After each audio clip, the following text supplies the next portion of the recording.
Before you drive to the ends of the earth, you should just sit in the car. Before you go where you think you should be, allow yourself to be where you are. Because the moment is here, but without you it's only a minute. It'll settle on somebody else unless you put yourself in it. And I would have been happy to meet you, but you never even said hi, because you always begin by saying goodbye. You always begin by saying goodbye. Before you drive to the ends of the earth, you should just sit in the car. Before you get where you think you should be, allow yourself to be where you are. I would have been happy to meet you, but you never even said hi, because you always begin by saying goodbye. You always begin by saying goodbye.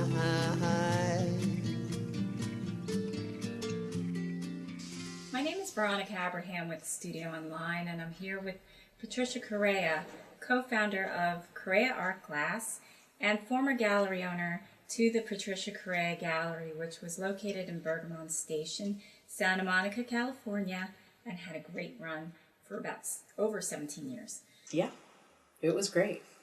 Thank you, great. Patricia, for welcoming me into your home. Oh, I'm glad you're here. I'm glad you can enjoy it.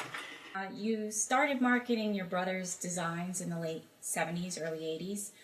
What was it like approaching the big department stores trying to launch your business?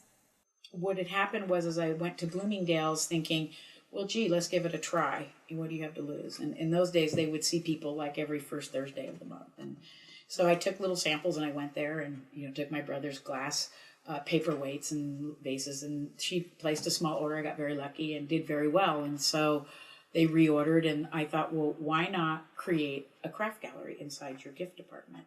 And sure enough, she thought that was a great idea because it was new and no one had done it. And so they ran an ad in the New York Times, like a full-page ad, and, come meet the artist. And it was an opening, and I think we did like 50,000 in like 4 hours. And so what happens at the time, there was only one Bloomingdale's back in the day. And I thought, well, this is great. Except there's only one of them. So what I did was I took the concept to Saks Fifth Avenue, who had 20 stores at the time. And then we rolled out a campaign, and then it just took off from there. I think a lot of craft artists felt it was real commercial what we did. And in a sense it was, but because we're dealing with decorative art, it already has that sensibility to become that commercial. And in 1991, you decided to change careers and enter the world of fine art. What inspired this change? It's interesting. In the beginning, it took me a little time to kind of formulate the direction of the gallery. And so, of course, I brought in glass and I brought in some other craft, and then I slowly brought in the fine artists. And people I would say that I worked with where I focused were artists who did primarily more abstract. Some of the bigger artists that I had done shows with were like Larry Bell, Ed Moses, and I would do group shows and invite some of the bigger artists to come in and show with me, along with up-and-coming, emerging, and established artists as well. So little by little, I sort of put the artists together as time went on. In 2003, you shifted gears and you decided to focus strictly on Chicano artists. What inspired that change? What I found while I was sort of taking on new artists, I kind of leaned more into working with representational work. And I felt that I needed to diversify a little bit. And through that is how I met some of the Chicano artists, like Patsy Valdez. She was one of the first artists. Well, Anne Chamberlain, but she's not really Chicana, but paints in a retablo type of contemporary style. And there were a handful, Jose Lozano, that I just started working with from the nature of their artwork, which is generally how you look at work. You don't usually pick it up by, your nationality. You might by the type or style of work because the gallery then gets a reputation for having that kind of work. So collectors come to you for that. But at the time, I had Cheech Marin collecting from me, and he was buying quite a bit of any of the Chicano artists that I was carrying. So I thought, well, this is interesting. And then he started his, put his collection and put it on a museum tour. And, as a dealer, that's the ultimate, that your artists get into a museum show. That's what you're trying to do. You're trying to place them to build their reputation and their collector base, their exposure. That's part of being the dealer aside from selling the work. And I thought, this is interesting. When I went to the opening, there are all these great painters here and no one represents them. What I did was really radical. I let go of the artists that had been with me for a very long time and took just Chicano artists. Not so much by the style. It was sort of by the style of their work, but it didn't have to be. I wanted people to realize that these artists painted in all formats and did photography and assemblage, and it wasn't just your typical stereotype of what people thought Chicano art was. And so that's why I started that initially. Why did you close your gallery after 17 years? I found that over the years, the internet's just become so a part of having the gallery that I thought maybe it would be a good idea to start looking towards the future that way.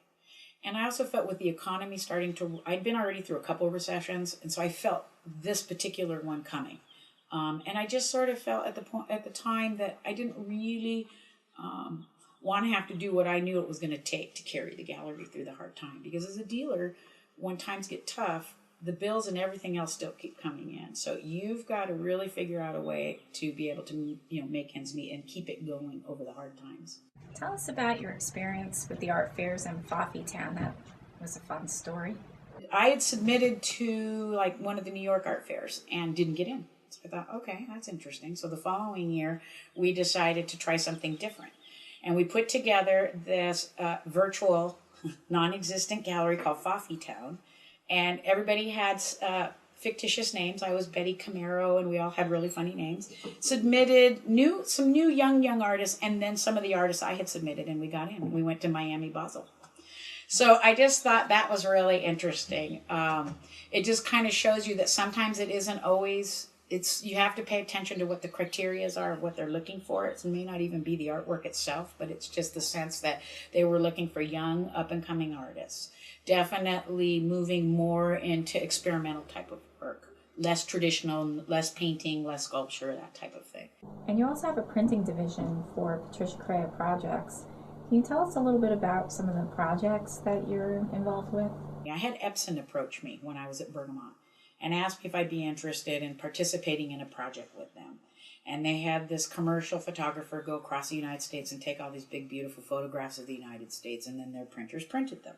So I thought to myself, oh, this is interesting. But when I saw the quality of the photographs that were printed on their printer, I thought, well, wouldn't this be fun and exciting to do projects with artists and either have them come and make original work on the computer or whatever they wanted to do, reproduce their existing artwork. However, there weren't any real criteria yet. It hadn't been formulated. Was reproducing, and this was something interesting in the beginning, reproducing your artwork. Is that a high quality poster? Is that fine art? What constitutes all that? Is the ink permanent? And so I ended up getting a printer out of the project. And I didn't go academic in my art degree. I really went more towards fine art. And so it really was exciting that I felt like I was kind of being able to get my hands back on doing fun, creative projects. And so what I did was I invited artists to come and print with me. And that's another way as a dealer, a lot of the big artists get locked up with their galleries and exclusivity. But when it comes to doing external projects like prints or little group shows, they can do that. So I thought this would be a good way to sort of give the print division, as we call it, Patricia Correia Publishing, some cachet, so to speak, and some prints that I felt would bring other collectors in, and also a different price point. Because since I was showing primarily younger artists, most of my collectors were younger. And so I thought, well, this will be exciting for them to be exposed to the more established artists and be able to afford the work. And so that's what I did for about 4 or 5 years. And I loved it. And it just grew into this humongous big project, and that's another area I want to continue on now. When you're first starting your career as an artist, what should your price point be? The way you have to kind of look at how to price your prints is going to be looking at how, so to say, the market, meaning the established artists, are pricing theirs. And then you're going to have to come in at something parallel to what your resume is, to your price points of your original work, and then lowering your prints, which means a lot of artists in the beginning, I mean, I'm not even sure if it would be profitable because it's too expensive. I mean, basically the prints, I would say under 1,000, easy, if not even under 500 in a lot. And, you know, again, depends on where we are with the economy, but just as a whole, I would say there's a market for 500 and under and a market for 1,000 and under. And then unless you're really established, then you start going up and over 1,000. Can you tell us about the levels of collectors? How does that work? There's collectors who buy because they have a love for the arts. They recognize they're not creative, but they love having creative things around them, so to speak, whether it's fine art or craft or however we quantify it. You know, and then there are people who understand the importance of supporting culture. So it's a little bit of a combination, you know, or this need, you know, so what happens I find is that collectors a lot of times, if they're good collectors, they'll follow artists for a long time. They'll follow your career. You know, they'll come to your openings, they'll buy a piece at each opening, they'll be supportive. And then there's what I call the real big collectors, where, as we say, they aren't putting art in their home, they build their home for their art collection. So they're buying what they think is something that's important to art history. And then there's even the next level of collectors that collect because it's an investment. And that's there. I mean, it's there. Look at Christie's, you know, look at all the big auction houses. You know, when we start seeing these, you know, Picassos go for the amounts of monies that they're going for, those are collectors that are buying strictly from an investment standpoint. It doesn't even matter whether they like it or don't like it. So that's one thing I think artists have to understand is all those levels of collectors. You know, there's some people that only collect photography, some people who only collect representational, only collect Chicano, only collect a certain entity. So again, hopefully your dealer's in touch with that one, because that's what keeps the gallery alive, or your collectors. So you, in order to keep your finger on the pulse and to be able to actually sell the artwork, because as you know, the artists, everybody you have to sell to survive. You have, you know, and I know artists look at that like an ugly word, commercialism, but once you put that out there on the block, it's commercial. I don't care how you size it up. You put it out there, it's commercial. And what you have to realize is there's a lot of people that are very good, like you. So it becomes more complicated than just having good artwork. It now becomes a different, interesting approach. Okay? And the museums are who then give a sense of notoriety, or they put their seal of approval. So then the more museum collections you're in, the more notoriety it gives to your work, and the more you can command for your artwork, because historically you've been collected. And that's really the importance of museums. And we could have a whole conversation about how museums collect, because that's a little scary too at times. But and you know, it's interesting because when I started the gallery, I started with just this really sort of beautiful thought about promoting art and artists. And as you get into the business, you realize there are a lot more facets than that. That's the groundbreaker, and then it goes from there. I really appreciate your business sense. That is something that artists have a really hard time understanding, and you seem to have a really good grasp of the commercial end. Is that something that is becomes a language barrier between you and the artists that you represent? I'm investing in you. When I give you a show, you cost me $30,000, and if I don't sell $60,000 to make my 30 back, let's say, then I'm losing money. Right. It's kind of like a racehorse. So how long am I willing to carry you and lose money? Because I can only carry so many artists. So that's another thing artists don't understand, is that a dealer, you're kind of regulated by the calendar. Mm-hmm. If you run a show, 6 weeks, a week of down. That's luxury. Week of downtime. Okay, that's 8 shows a year. Done. You have one big room. That's only 8 one-man shows. Wow. You know, so that's a tough one. How long will someone carry someone who's not producing the kind of sales? I think that's real individual to the dealer. It depends where your heart is. If you're hardcore and it's strictly the money, then not long. You either, you know what I'm saying? Like I would say usually most dealers will bring you in on a couple group shows. On your track record, like when you've done other shows or other group shows, have you sold, haven't you? That's usually something, you know, they'll...